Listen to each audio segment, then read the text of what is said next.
Selamat malam para pendengar. Apa kabar semuanya? Semoga baik-baik saja. Senang sekali saya TM dapat menemani Anda dalam acara cerita inspirasi selama beberapa menit. Hari ini cerita saya berjudul Burung Berkepala Kembar yang diambil dari buku cerita Dharma Master Cheng Yen versi komik. Pada zaman dahulu, Buddha pernah bercerita tentang burung berkepala kembar. Alkisah ada seekor burung berkepala kembar.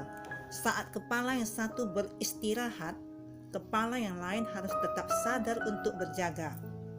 Di antara keduanya, salah satu kepala sangat suka tidur, sedangkan seringkali kepala yang lainnya yang harus sadar. Saat tiba waktu makan, kepala yang sadar membangunkan kepala yang suka tidur. Setelah makan, kepala yang suka tidur akan tidur kembali. Sebaliknya, kepala yang sadar tetap melakukan tugasnya tanpa mengeluh. Pada suatu hari, kepala yang sadar berkata kepada kepala yang suka tidur, "Hei, aku lelah dan ingin tidur. Gantian, kamu yang berjaga." Tetapi kepala yang suka tidur tidak menghiraukannya. Ketika kepala yang suka tidur sudah terlelap, tiba-tiba angin berhembus dan menjatuhkan sebutir buah yang ranum dan harum. Hush! Kebetulan sekali buah itu menggelinding tepat di samping burung itu. Kepala satunya sedang tertidur pulas, sungguh tak tega membangunkannya. Lagi pula, meski aku yang makan buah ini, ia tetap ikut kenyang. Akhirnya, kepala yang sadar menyantap buah itu sendirian. Tiba-tiba kepala yang suka tidur itu terbangun dan bertanya, "Apa yang kamu makan? Mengapa sendawamu begitu harum?" "Aku memakan sebutir buah harum. Karena tidak tega membangunkanmu, jadi aku makan saja sendiri." Dalam hati, kepala yang suka tidur itu berkata, "Ada buah yang begitu harum, mengapa tidak membangunkanku untuk bersama-sama menikmatinya?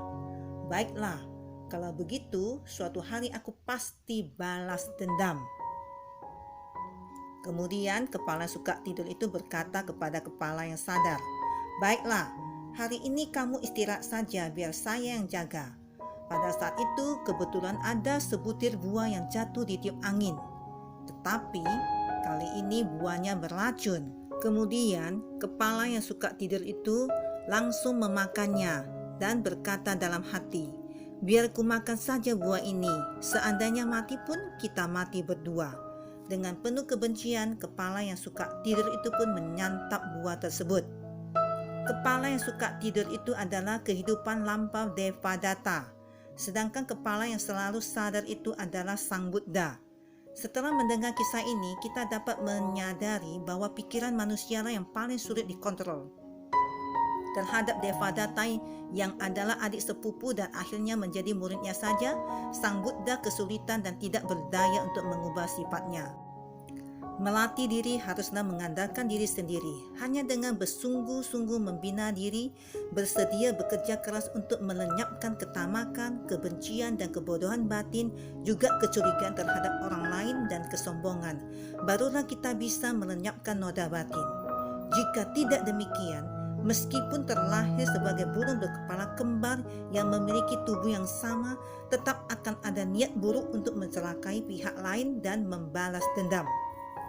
Pesan dan amanat dari cerita tersebut adalah, dengan menyakiti orang lain, sesungguhnya kita sedang menyakiti diri kita sendiri. Sungguh kasihan. Demikianlah cerita inspirasi dari saya, semoga bisa dipahami dan dimengerti. Terima kasih atas perhatiannya. Selamat malam.